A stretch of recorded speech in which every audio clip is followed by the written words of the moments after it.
Chapter 52. The beautiful Ping endeavors to conceal the loss of the bracelet, made of work as fine as the feelers of a shrimp. The brave Ch'ing Wen mends the down, cloaked during her indisposition. But let us return to our story. Quite so, was the reply with which Dowager Lady Chia greeted Lady Feng's proposal. I meant the other day to have suggested this arrangement, but I saw that every one of you had so many urgent matters to attend to, and I thought that although you would not presume to bear me a grudge, were several duties now again superadded, you would unavoidably imagine that I only regarded those young grandsons and granddaughters of mine, and had no consideration for any of you who have to look after the house. But since you make this suggestion yourself, it's all right. And seeing that Mrs. Hsing and sister-in-law, we were sitting with her, and Madame Hsing and Mrs. Yu and the other ladies, who had also crossed over to pay their respects, had not as yet gone to their quarters, old Lady Chia broached the subject with Madame Wang and the rest of the company. I've never before ventured to give utterance to the remarks that just fell from my lips, she said, as first of all I was in fear and trembling lest I should have made that girl Feng more presumptuous than ever, and next, lest I should have incurred the displeasure of one and all of you. But lest I should have incurred the displeasure of one and all of you. Since you're all here and every one of you knows what brothers, wives, and husbands, sisters mean, is there, I ask, anyone besides her as full of forethought? Mrs. Hshu's sister-in-law Lai and Mrs. Yu smiled with one consent. There are indeed but few like her, they cried. That of others is simply a conventional face affection, but she is really fond of her husband's sisters and his young brother. In fact, she's as genuinely filial with you, venerable senior. Dowager Lady Chia nodded her head. Albeit I'm fond of her, she sighed. I can't, on the other hand, help distrusting that excessive shrewdness of hers, for it isn't a good thing. You're wrong there, worthy ancestor. Lady Feng laughed with alacrity. People of the world as a rule maintain that too shrewd and clever a person can't, it is feared, live long. Now what people of the world invariably say, people of the world invariably believe. But of you alone, my dear senior, can no such thing be averred or believed, for there you are, ancestor. Mine 100 times sharper and cleverer than I, and how is it that you now enjoy both perfect happiness and longevity? But I presume that I shall by and by excel you by 100-fold and die at length, after a life of 1,000 years, when your venerable senior shall have departed from these mortal scenes, after everyone is dead and gone, Dowager Lady Chia laughingly observed. What pleasure will there be if two antiquated elves like you and I will be, remain behind? This joke excited general mirth, but so concerned was Pao. He knew about Ch'ing Wen and other matters that he was the first to make a move and return into the garden. On his arrival at his quarters, he found the rooms full of the fragrance emitted by the medicines. Not a soul did he, however, see about. Ch'ing Wen was reclining all alone on the stove couch. Her face was feverish and red. When he came to touch it, his hand experienced a scorching sensation. Retracing his steps therefore towards the stove, he warmed his hands and inserted them under the coverlet and felt her. Her body as well was as hot as fire. If the others had left, he then remarked, there's nothing strange about it. But as she went too so utterly devoid of feeling as to have each gone after her own business. As regards Ch'ing Wen explained, I told her to go and have her meal. And as for she, hey, there's now in color out of doors, and then they are outside confabbing in a mysterious way. What the drift of their conversation can be, I don't know. But they must be talking about my having fallen ill and my not leaving this place to go home. ingErh isn't that sort of person, Pao-yu pleaded. Besides, she had no idea whatever about your illness, so that she couldn't have come specially to see how you were getting on. I fancy her object was to look up you to hobnob with her, but finding unexpectedly that you were not up to the mark, she readily said that she had come on purpose to find what progress you were making. This was quite a natural thing for a person with so wily a disposition to say for the sake of preserving harmony. But if you don't go home, it's none of her business. You two have all along been irrespective of other things, on such good terms that she could by no means entertain any desire to enter the friendly relations which exist between you, all on account of something that doesn't concern her. Your remarks are right enough, Ch'ing Wen rejoined, but I do suspect her, as why did she too start, all of a sudden imposing upon me? Wait, I'll walk out by the back door. Pao-yu smiled and go to the foot of the window and listen to what she's saying. I'll then come and tell you. Speaking the while, he, in point of fact, sauntered out of the back door. And getting below the window, he lent an ear to their confidences. How did you manage to get it? Chia inquired with gentle voice. When I lost sight of it on that day that I washed my hands, Ping Erh answered. Our Lady Secunda wouldn't let us make a fuss. But the moment she left the garden, she there and then sent word to the nurses, stationed in the various places, to institute careful search. Our suspicions, however, fell upon Miss Hsing's maid, who has ever also been poverty-stricken, surmising that a young girl of her age, who had never set eyes upon anything of the kind, may possibly have picked it up and taken it, but never did we positively believe that it could be someone from this place of yours. Happily, Our Lady Secunda wasn't in the room when that nurse Sung, who was with you here, went over and said, producing the bracelet, that the young maid, Chui Erh, had stolen it, and that she had detected her, and come to lay the matter before Our Lady Secunda. I promptly took over the bracelet from her, and recollecting how imperious and exacting Pao-yu is inclined to be, fond and devoted as he is to each and all of you, how the jade which was prigged the other year by a certain lying error is still, just as the matter has cooled down for the last couple of years, canvassed at times by some people eager to serve their own ends. How someone has now again turned up to purloin this gold trinket. How it was filched, to make matters worse, from a neighbor's house. How as luck would have it, she took this of all things. And how it happened to be his own servant to give him a slap on his mouth. I hastened to enjoin Nurse Sung to, on no account whatever, let Pao-yu know anything about it, but simply pretend that nothing of the kind had transpired, and to make no mention of it to any single soul. In the second place, I said, our dowager lady and Madame Wang would get angry if they came to hear anything. Thirdly, Jan, as well as yourselves, would not also cut a very good figure. Hence it was that in telling Our Lady Secunda, I merely explained that on my way to our senior mistress, the bracelet got unclasped without my knowing it, that it fell among the roots of the grass, that there was no chance of seeing it while the snow was deep, but that when the snow completely disappeared today there it glistened, so yellow and bright in the rays of the sun, in precisely the very place where it had dropped, and that I then picked it up. Our Lady Secunda at once credited my version. So here I come to let you all know, so as to be henceforward a little on your guard with her, and not get her a job anywhere else. Wait until Hsing's return, and then devise means to pack her off, and finish with her. This young vixen has seen things of this kind before. She ejaculated. And how is it that she was so shallow-eyed? What could, after all, be the weight of this bracelet? ingErh observed, it was once Our Lady Secunda's.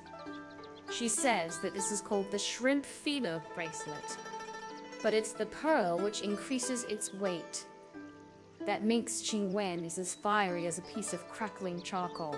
So were anything to be told her, she may, so little able is she to curb her temper, flare up suddenly into a huff, and beat or scold her and kick up as much fuss as she ever has done before. That's why I simply tell you, exercise due care, and it will be all right. With this warning, she bid her farewell and went on her way. Her words delighted, vexed, and grieved Pao-yu. He felt delighted on account of the consideration shown by Ch'ing Wen for his own feelings. Vexed because Chui Erh had turned out a petty thief. Grieved that Chui Erh, who was otherwise such a smart girl, should have gone in for this disgraceful affair. Returning consequently into the house, he told Ch'ing Wen every word that Ch'ing Erh had uttered. She says, he went on to add that you're so fond of having things all your own way that were you to hear anything of this business, now that you are ill, you would get worse, and that she only means to broach the subject with you when you get quite yourself again. Upon hearing this, Ch'ing Wen's eye was actually stirred up, and her beautiful moth-like eyebrows contracted, and her lovely phoenix eyes stared wide like two balls. So she immediately shouted out for Chui Erh. "You gone bawling like that, Pao-yu?" You hastily remonstrated with her. "Won't you show yourself ungrateful for the regard with which ingErh has dealt with you and me? Better for us to show ourselves sensible of her kindness and by pack the girl off and finish. Your suggestion is all." "Very good," Ch'ing Wen demurred. "But how can I suppress this resentment?" "What's there to feel resentment about?" Pao-yu asked. "Just you take good care of yourself." "It's the best thing you can do." Ch'ing Wen then took her medicine. When evening came, she had another couple of doses. But though in the course of the night she broke out into a slight perspiration, she did not see any change for the better in her state. Still, she felt feverish, her head sore, her nose stopped, her voice hoarse. The next day, Dr. Wang came again to examine her pulse and see how she was getting on. Besides other things, he increased the proportions of certain medicines in the decoction and reduced others. But in spite of her fever having been somewhat brought down, her head continued to ache as much as ever. "Go and fetch the snuff, Pao." "You said to she?" "Yeah, and give it to her to sniff. She'll feel more at ease after she has had several strong sneezes." She went, in fact, and brought a flat crystal bottle, inlaid with a couple of golden stars, and handed it to Pao-yu. Pao-yu speedily raised the cover of the bottle. Inside it, he discovered, represented on Western enamel, a fair-haired young girl, in a state of nature on whose two sides figured wings of flesh. This bottle contained some really first-rate foreign snuff. Ch'ing Wen's attention was fixedly concentrated on the representation. "Sniff a little," Pao-yu urged. "If the smell evaporates, it won't be worth anything." Ch'ing Wen, at his advice, promptly dug out a little with her nail and applied it to her nose, but with no effect. So, digging out again a good quantity of it, she pressed it into her nostrils. Then suddenly, she experienced a sensation in her nose, as if some pungent matter had penetrated into the very duct leading into the head, and she sneezed 5 or 6 consecutive times, until tears rolled down from her eyes and mucus trickled from her nostril. Ch'ing Wen hastily put the bottle away. "It's dreadfully pungent," she laughed. "Bring me some paper, quick." A servant girl at once handed her a pile of fine paper. Ch'ing Wen extracted sheet after sheet and blew her nose. "Well," said Pao-yu, smiling, "how are you feeling now?" "I'm really considerably relieved." "The only thing is that my temples still hurt me. Were you to treat yourself exclusively with Western medicines, I'm sure you'd get all right, Pao-yu added smilingly. Saying this, he accordingly desired Chia to Our Lady Secunda, ask her for some. "Tell her that I spoke to you about them. My cousin over there often uses some Western plaster, which she applies to her temples when she's got a headache. It's called so try and get some." Chia expressed her readiness. After a protracted absence, she in very deed came back with a small bit of the medicine, and going quickly for a piece of red silk cutting, she got the scissors and slit 2 round sticks off as big as the tip of a finger. After which, she took the medicine and softening it by the fire, she spread it on them with a hairpin. Ch'ing Wen herself laid hold of a looking-glass with a handle, and stuck the bits on both her temples. "Why, you a devil! But when she has been so don't very much lying sick," Chia laughed. "You look like a mangy headed this stuff on now, you present a fine sight. As for Our Lady Secunda, much in the habit of sticking these things about her that they show off with her, this joke over, Our Lady Secunda said," she resumed, addressing herself to Pao, "you, that tomorrow is your maternal uncle's birthday, and that our mistress, your mother, asked her to tell you to go over. That whatever clothes you will put on tomorrow should be got ready tonight, so as to avoid any trouble in the morning. Anything that comes first to hand, Pao, you observed, will do well enough. There's no getting the whole year round. At the end of all the fuss of birthdays," speaking the while, he rose to his feet and left the room with the idea of repairing to Hsing's quarters to have a look at the painting. As soon as he got outside the door of the courtyard, he unexpectedly spied Pao, Ch'ing's young maid, Tai-yü by name, crossing over from the opposite direction. Pao-yu, with rapid steps, strode up to her and inquired of her whither she was going. "Ah, 2 young ladies," Tai-yü answered with a smile, "are in Miss Lin's rooms, so I'm also now on my way thither." Catching this answer, Pao-yu wheeled round and came at once with her to the Hsing lodge. Here not only did he find Pao-ch'ai and her cousin, but Chouyen as well. The quartet was seated in a circle on the warming frame, carrying on a friendly chat on everyday domestic matters, while Wan was sitting in the winter apartment, working at some needlework by the side of the window. The moment they caught a glimpse of him, their faces beamed with smiles. "There comes someone else," they cried. "There's no room for you to sit. What a fine picture of beautiful girls in the winter chamber." Pao-yu smiled. "It's a pity they come a trifle too late. This room is, at all events, so much warmer than any other that I won't feel cold if I plant myself on this chair." So saying, he made himself comfortable on a favorite chair of Tai-yu's over which was thrown a gray squirrel cover. But noticing in the winter apartment a jade stone bowl full of single narcissi in clusters of 3 or 5, Pao-yu began praising their beauty with all the language he could command. "What lovely flowers!" he exclaimed. "The warmer the room gets, the stronger is the fragrance emitted by these flowers. How is it? I never saw them yesterday. These are Tai-yu laughingly explained, from the 2 pots of narcissi and 2 pots of allspice sent to Miss Hsing Secunda by the wife of Leitao, the head butler in your household. Of these she gave me a pot of narcissi, and to that girl Yun a pot of allspice. I didn't at first mean to keep them, but I was afraid of showing no consideration for her kind attention. But if you want them, I'll in my turn present them to you. Will you have them? I'll in my turn present them to you. Will you have them? Got 2 pots of them in my rooms," Pao-yu replied, "but they're not up to these. How is it you're ready to let others have what Cousin Hsing has given you? This can on no account do. With me here, Tai-yu added, the medicine pot never leaves the fire, the whole day long. I'm only kept together by medicines. So, how could I ever stand the smell of flowers bunging my nose? It makes me weaker than ever. Besides, if there's the least whiff of medicines in this room, it will, contrariwise, spoil the fragrance of these flowers. So isn't it better that you should have them carried away? You see, flowers will then breathe a purer atmosphere and won't have any mixture of smells to annoy them. I've also got now someone in my place, pal," he retorted with a smile, "and medicines are being decocted. How comes it you happen to know nothing about it? This is strange, Tai-yu laughed. "I was really speaking quite thoughtlessly, for whoever knows what's going on in your apartments. But why do you, instead of getting here a little earlier to listen to old stories, come at this moment to bring trouble and vexation upon your own self?" "How?" He gave a laugh.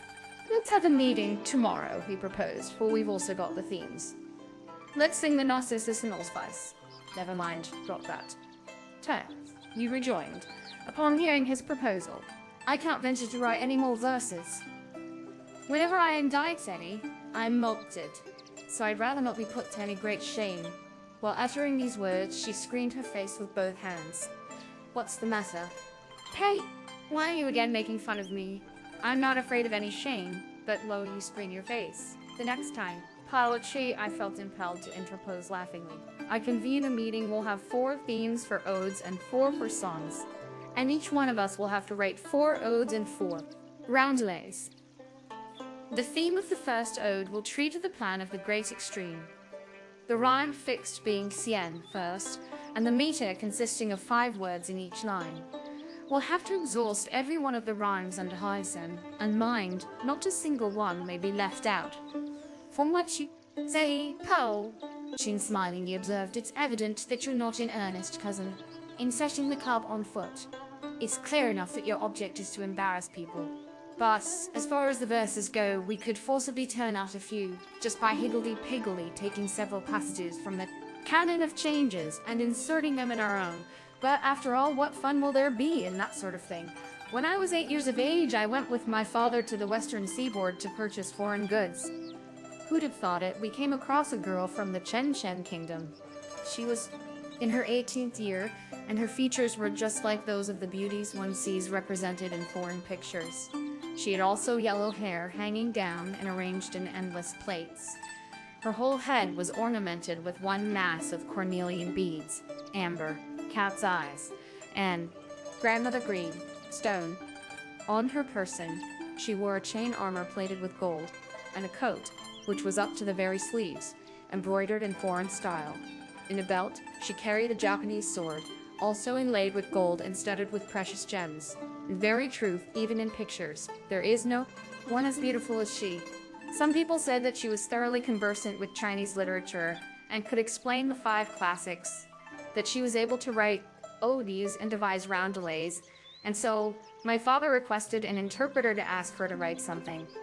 She thereupon wrote an original stanza which all with one voice praised for its remarkable beauty and extolled for its extraordinary merits. My dear cousin eagerly smiled Pao. You produce what she wrote, and let's have a look at it. It's put away in Nanking. Pao-ch'ai replied with a smile. So, how could I at present go and fetch it?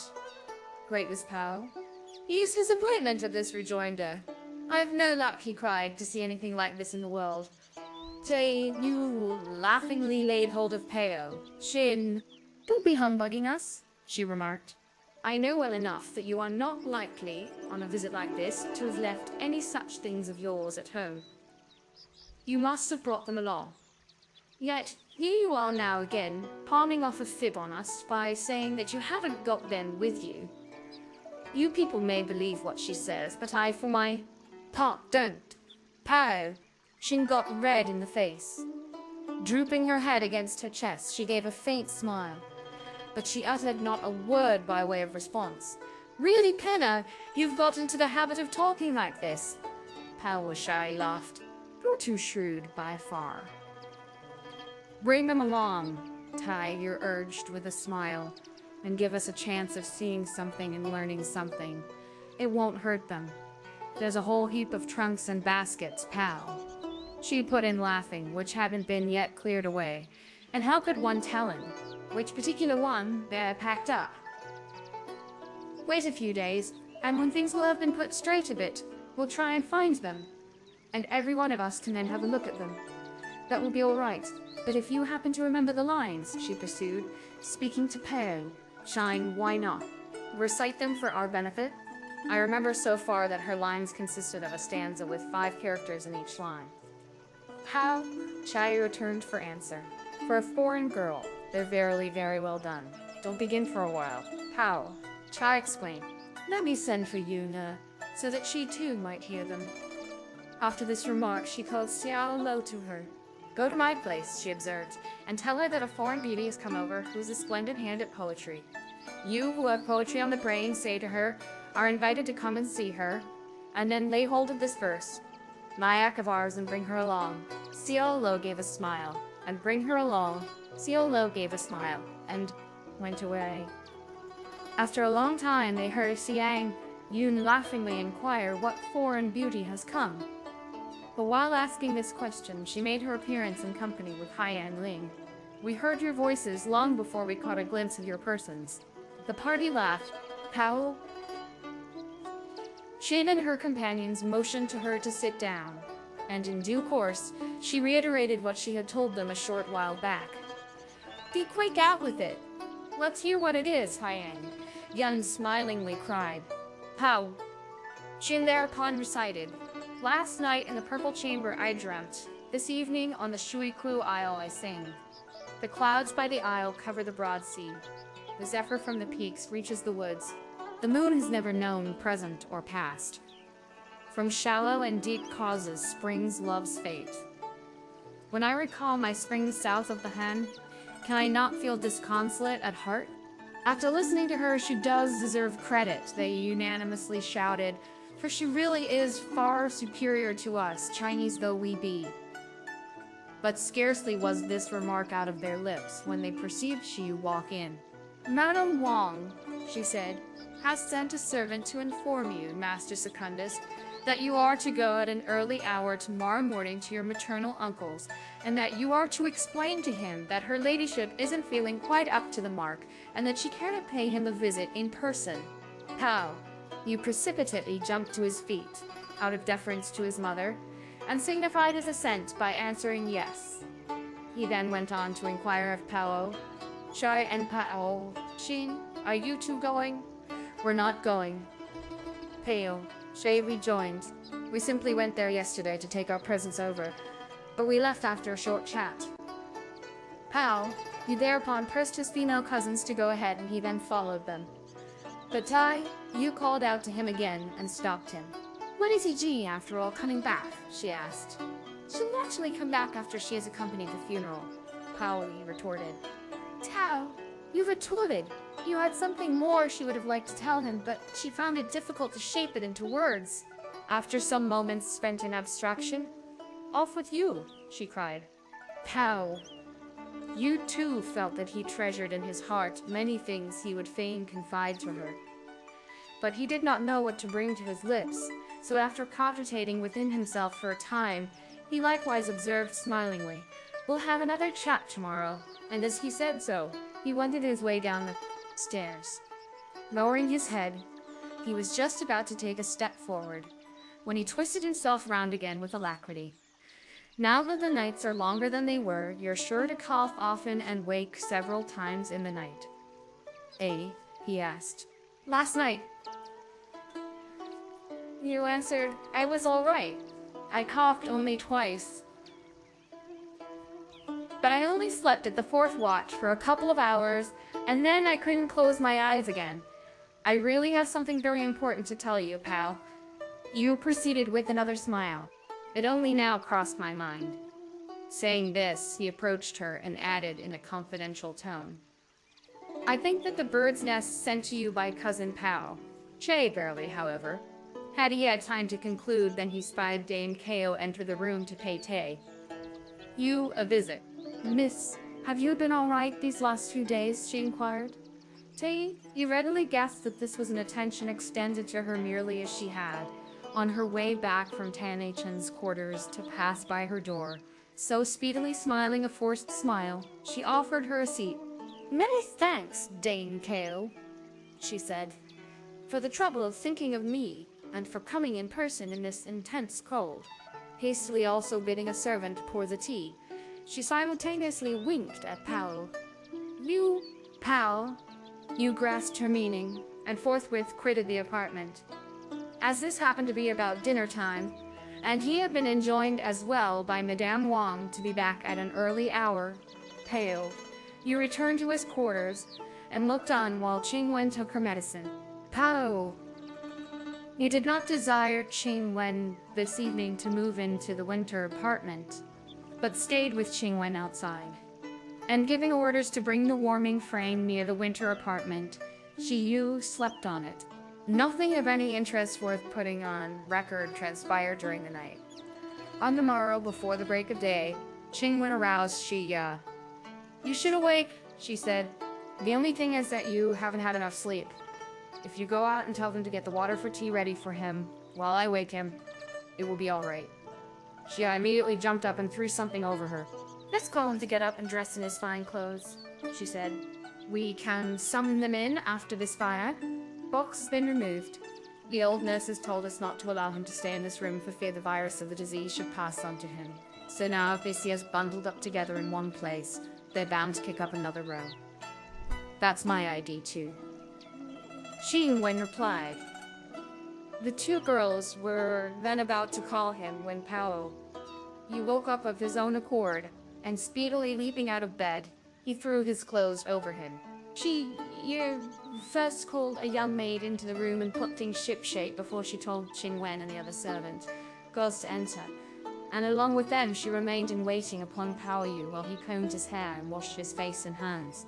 This part of his toilet over, Chia remarked. It's cloudy again, so I suppose it's gonna snow. You'd better therefore wear a woolen overcoat. Pao-yu nodded his head approvingly, and set to work at once to effect the necessary change in his costume. A young waiting Maid then presented him a covered bowl in a small tea tray containing a decoction made of fu, qian, lotus, and red dates. After Pao-yu had had a couple of mouthfuls, Chia also brought him a small plate full of brown ginger, prepared according to some prescription. Pao-yu put a piece into his mouth and, impressing some advice on Ch'ing Wen, he crossed over to Dowager Lady Chia's suite of rooms. His grandmother had not yet got out of bed, but she was well aware that Pao-yu was going out of doors, so having the entrance leading into her bedroom opened, she asked Pao-yu to walk in. Pao-yu was spied behind the old lady, Pao. She lying with her face turned towards the inside, and not awake yet from her sleep. Dowager Lady Chia observed that Pao-yu was clad in a deep red felt-fringed overcoat with woolen lishi, colored archery, sleeves and with an edging of dark green glossy satin, embroidered with gold rings. "What?" Old Lady Chia inquired. "Is it snowing?" "The weather is dull," Pao-yu replied, "but it isn't snowing yet." Dowager Lady Chia thereupon sent for Wang and told her to fetch the peacock down policy finished the day before and give it to him. Wang signified her obedience and went off, and actually returned with what was wanted. When Pao-yu came to survey it, he found that the green and golden hues glistened with bright luster, that the jade-like variegated colors on it shone with splendor, and that it bore no resemblance to the duck-down coat, which Pao-ch'ai had been wearing. "This," he heard his grandmother smilingly remark, "is called bird gold. This is woven of the down of peacocks, caught in Russia, twisted into thread. The other day I presented that one with the wild duck down to your young female cousin, so I now give you this one." Pao-yu prostrated himself before her, after which he threw the coat over his shoulders. "Go and let your mother see it before you start," his grandmother laughingly added. Pao-yu assented and quitted her apartments when he caught sight of Yang standing below, rubbing her eyes. Ever since the day on which Yang had sworn to have done with the match, she had not exchanged a single word with Pao-yu.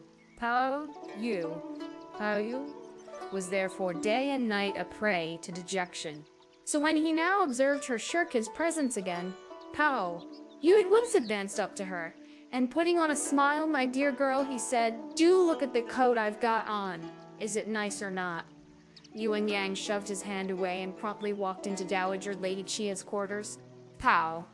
He was thus compelled to repair to Madame Wang's room and let her see his coat. Retracing afterwards his footsteps into the garden, he let Ch'ing Wen and Chia also have a look at it, and then came and told his grandmother that he had attended to her wishes. "My mother," he added, "has seen what I've got on." But all she said was, "What a pity," and then she went on to enjoin me to be careful with it and not to spoil it. "There only remains this single one," Old Lady Chia observed, "so if you spoil it, you can't have another, even did I want to have. What made for you like it now?" It would be out of the question. At the close of these words, she went on to advise him. "Don't," she said, "have too much wine, and come back early."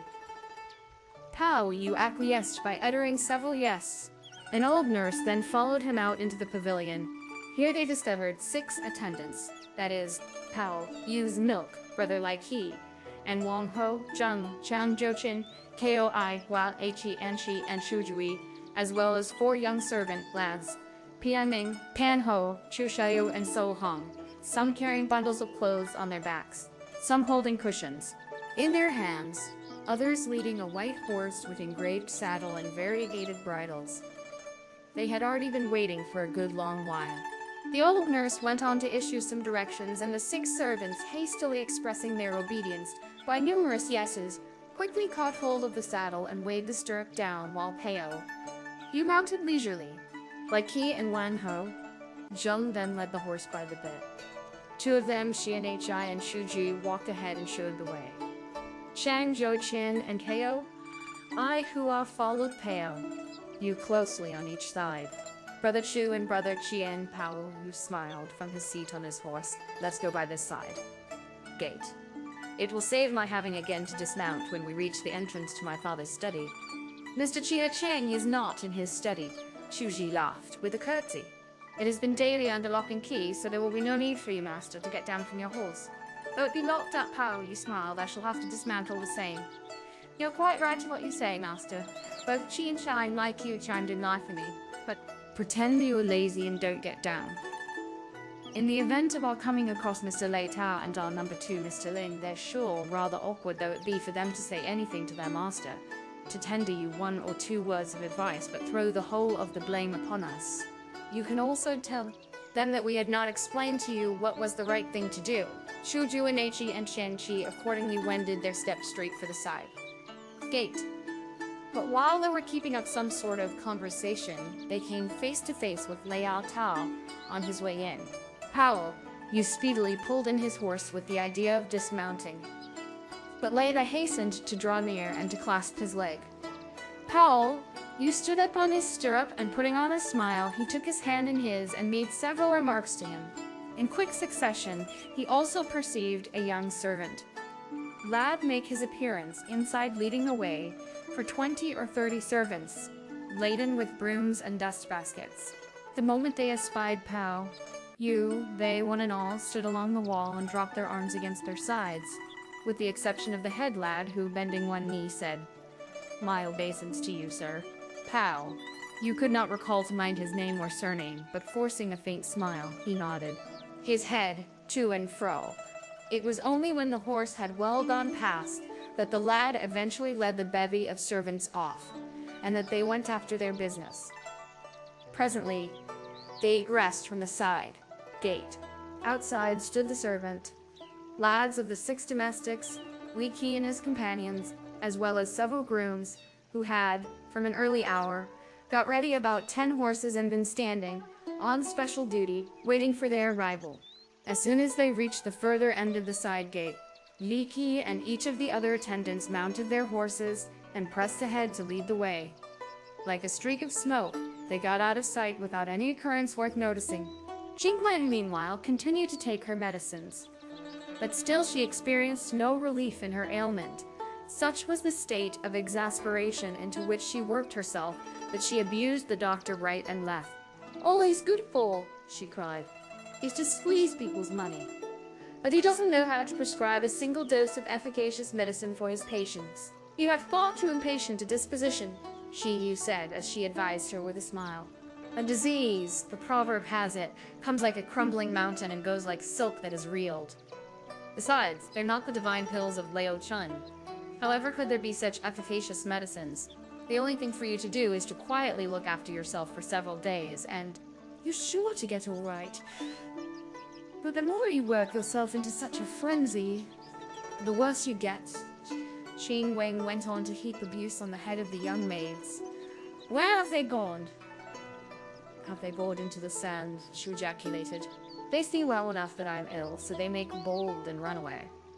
But by and by, when I recover, I shall take one by one of you and flay your skin off for you."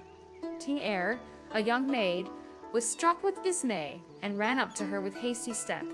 "Miss," she inquired, "what's up with you?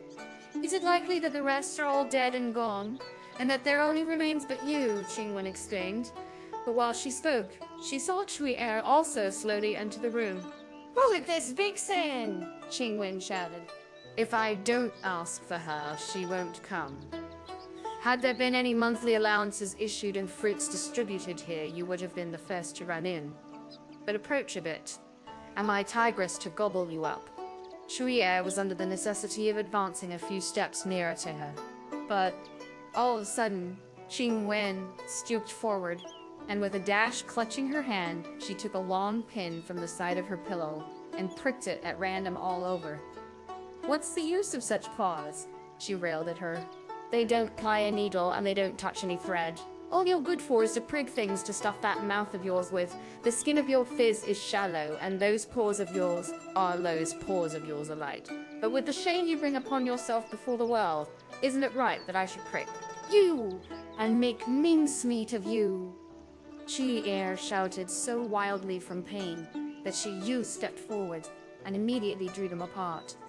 She then pressed Ch'ing Wen until she induced her to lie down. You're just perspiring, she remarked, and here you are once more bent upon killing yourself. Wait until you are yourself again. Won't you then be able to give her as many blows as you may like? What's the use of kicking up all this fuss just now? Ch'ing Wen bade a servant tell Nurse Sung to come in. Our master Secundus, Mr. Pao-yu, recently asked me to tell you, she remarked on her arrival, that Chui Erh is very lazy. He himself gives her orders to her very face, but she is ever ready to raise objections and not to budge. Even when his gen bids her do things, she vilifs her do things, she villies her behind her back. She must absolutely therefore be packed off today.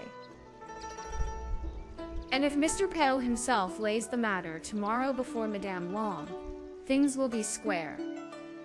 After listening to her grievances, Nurse Sung readily concluded in her mind that the affair of the bracelet had come to be known. What you suggest is well and good, it's true. She consequently smiled. But it's as well to wait until Miss Hua Flower returns and hears about the things. We can then give her the sack, Mr. Pale. You urgently enjoined this today. Ch'ing Wen pursued. So what about Miss Hua? So, Flower and Miss... So, grass. We've, of course, got rules of propriety here, so you just do as I tell you, and be quick and send for someone from her house to come and fetch her away. Now let's drop this, Yu interposed. Whether she goes soon or whether she goes late is one and the same thing. So let them take her away soon. Will then be the sooner clear of her. At these words, Nurse Sun had no alternative but to step out and to send for her mother. When she came, she got ready all her effects, and then came to see Ch'ing Wen and the other girls. Hey, she said, what's up? If your niece doesn't behave as she ought to, why call her to account? But why banish her from this place? You should indeed leave us a little face. As regards what you say, Ch'ing Wen put in, wait until Pale, you comes, and then we can ask him. It's nothing to do with us. The woman gave a sardonic smile. Have I got the courage to ask him? She answered. In what matter doesn't he lend an ear to any settlement you young ladies may propose? He invariably agrees to all you say. But if you young ladies aren't agreeable, it's really of no avail. When you, for example, spoke just now, it's true it was on the sly. You called him straightway by his nameness. This thing does very well with you young ladies, but were we to do anything of the kind, we'd be looked upon as very savages. Ch'ing Wen, upon hearing her remark, became more than ever exasperated and got crimson in the face. Yes, I called him by his name, she rejoined, so you'd better go and report me to our old lady and Madame Wang. Tell them I'm a rustic and let them send me two off. Sister-in-law, urged to you, just you take her away, and if you've got aught to say, you can say it by and by. And if you've got aught to say, you can say it by and by. Is this a place for you to board in and to try and explain what is right? Who have ye seen discourse upon the rules of propriety with us? Not to speak of you, sister-in-law. Even Mrs. Lady Ten, Mrs. Lighty, and Mrs. Line treat us fairly well. And as for calling them by name, why, from days of yore to the very present, our dowager mistress has invariably bidden us do so. You yourselves are well aware of it. So much did she fear that it would be a difficult job to rear him, that she deliberately wrote his infant name on slips of paper and had them stuck everywhere and anywhere with the design that one and all should call him by it. And this in order that it might exercise a good influence upon his bringing up. Even water coolies and scavenger coolies indiscriminately address him by his name, and how much more such as we. So late, in fact, as yesterday, Mrs. Line gave him but once the title of Ayr, and our old mistress called even her to task. This is one side of the question. In the next place, we all have to go and make frequent reports to our venerable Dowager Lady and Madame Wang, and don't we with them allude to him by name in what we have them allude to him by name in what we have to say. Is it likely we'd also style him what day is it? There that we don't utter the two words, Pao. You 200 times. And is it for you, sister-in-law, to come and pick out this fault? But in a day or so, when you've leisure to go to our old mistress and Madame Wang's, you'll hear us call him by name in their very presence, and then you'll feel convinced. You've never, sister-in-law, had occasion to fulfill any honorable duties by our old lady and our lady. From one year's end to the other, all you do is to simply loaf outside the third door. So it's no matter of surprise if you don't happen to know anything of the customs which prevail. With us inside. But this isn't a place where you, sister-in-law, can linger for long. In another moment, there won't be any need for us to say anything. For someone will be coming to ask you what you want and what excuse will you be able to plead. So take her away and let Mrs. Line know about it, and commission her to come and find our Mr. Secundus and tell him all. There are in this establishment over 1,000 inmates. One comes and another comes, so that, though we know people and inquire their names, we can't nevertheless imprint them clearly on our minds. At the close of this long rigmarole, she at once told a young maid to take the mop and wash the floors. The woman listened patiently to her arguments, but she could find no words to say anything to her by way of reply. Nor did she have the audacity to protract her stay. So, flying into a huff, she took Chui Erh along with her and then made her way out. "Is it likely," Nurse Sung hastily observed, "that a dame like you doesn't know what manners mean? Your daughter has been in these rooms for some time, so she should, when she is about to go, knock her head before the young ladies. She has no other means of showing her gratitude, not that they care much about such things. Yet were she to simply knock her head, she would acquit herself of a duty, if nothing more. But how is it that she says I'm going, and off she forthwith rushes?" Chui Erh heard these words, and felt under the necessity of turning back. Entering, therefore, the apartment, she prostrated herself before the two girls, and then she went in quest of Ch'ing Wen and her companions, but neither did they pay any notice whatever to her. "Hi!" ejaculated the woman, and heaving a sigh, for she did not venture to utter a word, she walked off, fostering a grudge in her heart. Ch'ing Wen had, while suffering from a cold, got into a fit of anger into the bargain, so instead of being better, she was worse, and she tossed and rolled until the time came for lighting the lamps. But the moment she felt more at ease, she saw Pao-yu come back. As soon as he put his foot inside the door, he gave way to an exclamation and stamped his foot. "What's the reason of such behavior?" Chia promptly asked him. "My old grandmother, Pao-yu explained, was in such capital spirits that she gave me this coat today. But, who'd have thought it, I inadvertently burnt part of the back lapel. Fortunately, however, the evening was advanced so that neither she nor my mother noticed what had happened." Speaking while he took it off. Chia, on inspection, found indeed a hole burnt in it of the size of a finger. This, she said, must have been done by some spark from the hand's stove. "It's of no consequence." Immediately, she called a servant to her. "Take this out on the sly," she bade her, "and let an experienced weaver patch it. It will be all right then." So saying, she packed it up in a wrapper, and a nurse carried it outside. "It should be ready by daybreak," she urged. "And by no means let our old lady or Madame Wang know anything about it." The matron brought it back again, after a protracted absence. "Not only," she explained, "have weavers, first-class tailors, and embroiderers, but even those who do women's work, been asked about it, and they all have no idea what this is made of. None of them, therefore, will venture to undertake the job." "What's to be done?" Chia inquired. "But it won't matter if you don't wear it tomorrow." "Tomorrow is the very day of the anniversary, Pao-yu rejoined. "Grandmother and my mother bade me put this on and go and pay my visit, and here I go and burn it on the first day I wear it. Now isn't this enough to throw a damper over my good cheer?" Ch'ing Wen lent an ear to their conversation for a long time, until unable to restrain herself, she twisted herself round. "Bring it here," she chimed in, "and let me see it. You haven't been lucky in wearing this." But never mind. These words were still on Ch'ing Wen's lips when the coat was handed to her. The lamp was likewise moved nearer to her. With minute care she surveyed it. "This is made," Ch'ing Wen observed, "of gold thread spun from peacock's feathers. So are we now to also take gold thread twisted from the feathers of the peacock and darn it closely. By imitating the woof, I think it will pass without detection." "The peacock, feather, thread is ready at hand," he remarked smilingly. "But who'd be exclusive of you able to join the threads?" I'll, needless to say, do my level best to the very cost of my life and finish, Ch'ing Wen added. However could this do? How? You interposed. You're just slightly better. And how could you take up any needlework? You needn't go on in this chicken-hearted way, Ch'ing Wen cried. I know my own self well enough. With this reply, she sat up, and putting her hair up, she threw something over her shoulders.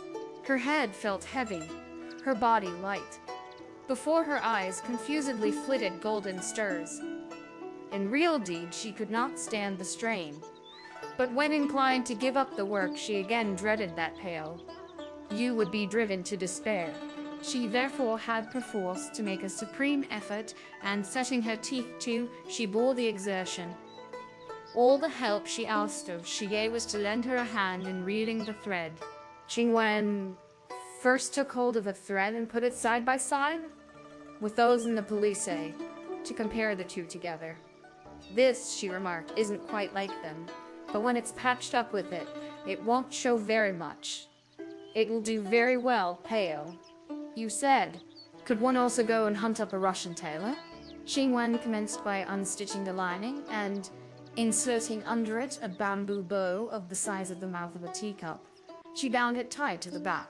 She then turned her mind to the four sides of the aperture, and these she loosened by scratching them with a golden knife. Making next 2 stitches across with her needle, she marked out the warp and woof. And, following the way the threads were joined, she first and foremost connected the foundation, and then keeping to the original lines, she went backwards and forwards, mending the whole, passing her work after every second stitch under further review.